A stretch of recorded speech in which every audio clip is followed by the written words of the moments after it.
প্রিয় ভাইরা আমার, ইখলাস মানুষের নষ্ট হয় তিন কারণে। কয় কারণে নষ্ট হয়? তিন ভাবে মানুষের ইখলাস নষ্ট হয়ে যায়। আল্লাহর জন্য আমল, এই জিনিসটা নষ্ট হয়ে যায় তিন কারণে। নাম্বার এক, মানুষ লোক দেখানোর জন্য যখন কোনো কাজ করে, নেক আমল করে, কোনো ভালো কাজ করে, আর আশা থাকে যেন মানুষ সেটা দেখে, মানুষকে দেখাবে, দেখিয়ে তার দিকে আকৃষ্ট করবে, মানুষের কাছে ভালো সাজবে, এই মানসিকতা নিয়ে, এই উদ্দেশ্য নিয়ে যদি কোনো ভালো কাজ করে, তখন মানুষের ইখলাস নষ্ট হয়ে যায়। ওইটাকে বলে রিয়া। এটাকে কি বলে ভাই? রিয়া।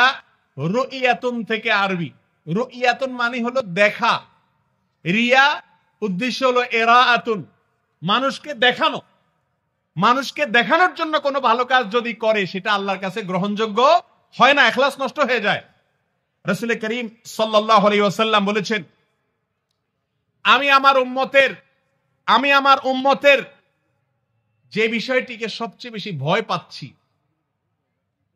আমি তো চলে যাব, কিয়ামত পর্যন্ত আমার উম্মতেরা পৃথিবীতে বসবাস করবে, মুসলমানদের মধ্যে সবচেয়ে যে বিষয়টিকে, যে তাদের দুশ্চরিত্রকে, যে খারাপ গুণটাকে আমি সবচেয়ে বেশি ভয় পাচ্ছি, যেটা তাদেরকে ধ্বংস করে দিবে, সেটা হলো গুপ্ত শিরক। গোপনে গোপনে শিরক হবে, ভেতরে ভেতরে ক্যান্সার হয়ে যাবে, সব ধ্বংস করে ফেলবে। সাহাবীরা জিজ্ঞাসা করলেন, ইয়া রাসূলুল্লাহ, গুপ্ত শিরক কোনটা যেটাকে আপনি এত ভয় পাচ্ছেন? রাসূল করিম সাল্লাল্লাহু আলাইহি ওয়াসাল্লাম তখন বললেন, গুপ্ত শিরক হলো মানুষ ভালো কাজ করবে মানুষকে দেখানোর জন্য, রিয়া, লৌকিকতা। এটা আমাদের মধ্যে আছে না নেই? আল্লাহ তাআলা আমাদেরকে তাওবা করার তৌফিক দান করুন। ইখলাসকে নষ্ট করে তিন জিনিসে বলছিলাম। নাম্বার এক, লোক দেখানো আমল। কি দেখানো আমল? আরেকটা হলো সুমআহ, একটা হলো রিয়া, লোক দেখানো, আর একটা হলো সুমআহ, লোক শোনানো আমল। লোক দেখানো, আরেকটা হলো কি? লোক শোনানো। লোক শোনানো মানে কি? মানুষের কাছে বলে বেড়া। আছে না এরকম রোগ? বিশেষ করে অর্থনৈতিক ইবাদতের মধ্যে এই ঝামেলাগুলো বেশি হয়। মানুষের কাছে কি করে? বলে বেড়া। নামের শুরুতে আলহাজ লাগায়। এই রোগ আছে না নাই আমাদের সমাজে?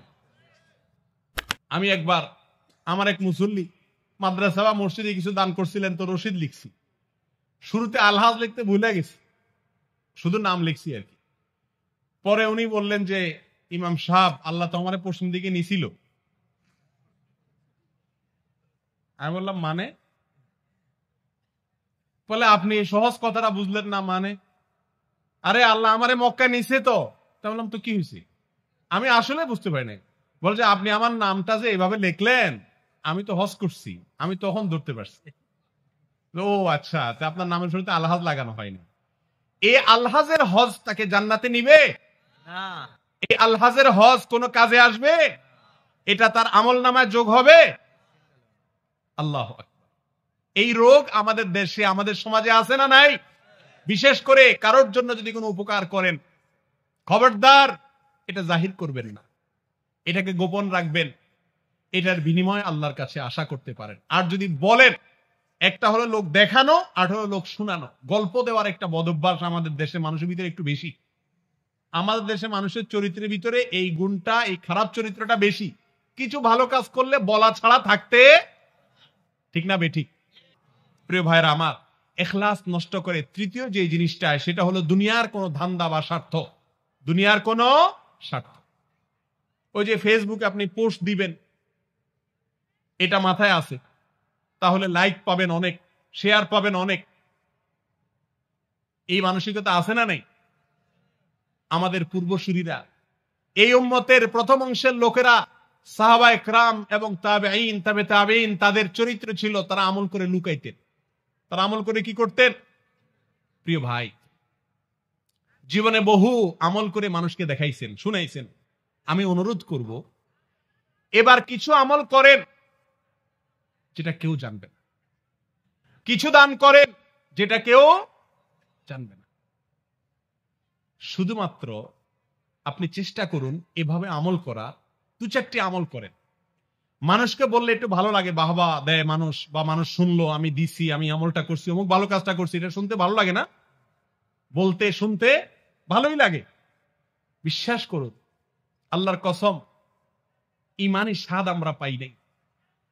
আমরা মুমিন নামে, মুসলমান নামে আমরা প্রকৃত ইমানের স্বাদ যদি আপনি পাইতেন, তাহলে রিয়া এবং সুমআ, লোক দেখানো, লোক শোনানো ইবাদত করে যে মজা পাচ্ছেন, মানুষকে না শোনানো, মানুষকে না দেখানোর ফলে এর চাইতে বেশি মজা মনে মনে পাইতেন। আপনার যখন মনে হবে যে আমি শুধু আমার মালিককে শুনাইতে চাই, আমার মালিককে দেখাতে চাই, এই জন্য গোপন করেন, লুকানোর চেষ্টা করেন কোনো ভালো কাজ করে, বিশ্বাস করুন সঙ্গে সঙ্গে আপনার অন্তরের ভিতরে যে স্বাদ অনুভব করবেন, সেই স্বাদ মানুষকে শোনানোর চাইতে অনেক বেশি উপভোগ্য। আল্লাহ তাআলা আমাদেরকে সেরকম স্বাদ আস্বাদন করার তৌফিক দান করুন। প্রিয় ভাইরা আমার, আমাদের সবাইকে আল্লাহ তাআলা মুখলিসদের কাতারে শামিল হওয়ার তৌফিক দান করুন। তাহলে আমাদের ইখলাস গুলোকে নষ্ট করে তিন জিনিসে, এক হলো লোক দেখানো রিয়া, আরেকটা হলো লোক শোনানো সুমআ। রাসূল করিম সাল্লাল্লাহু আলাইহি সাল্লাম বলেছেন, মান সাম্মা সাম্মা আল্লাহু লাহ, যে ব্যক্তি মানুষকে শোনানোর জন্য ইবাদত বন্দেগী করে, কিয়ামতের দিন তার সব খারাপ বিষয়গুলোকে আল্লাহ তাআলা মানুষের সামনে শোনায়া দিবেন। প্রিয় ভাইরা, যদি সেটা না চান, আল্লাহ গোপন করে দেখ আখিরাতে আপনার সমস্ত বদ কর্মগুলোকে, এটা যদি আপনি চান, তো দুনিয়াতে মানুষের কাছে শোনানোর মানসিকতা পরিহার করতে হবে। আল্লাহ তাআলা আমাদের সবাইকে তৌফিক দান করুন।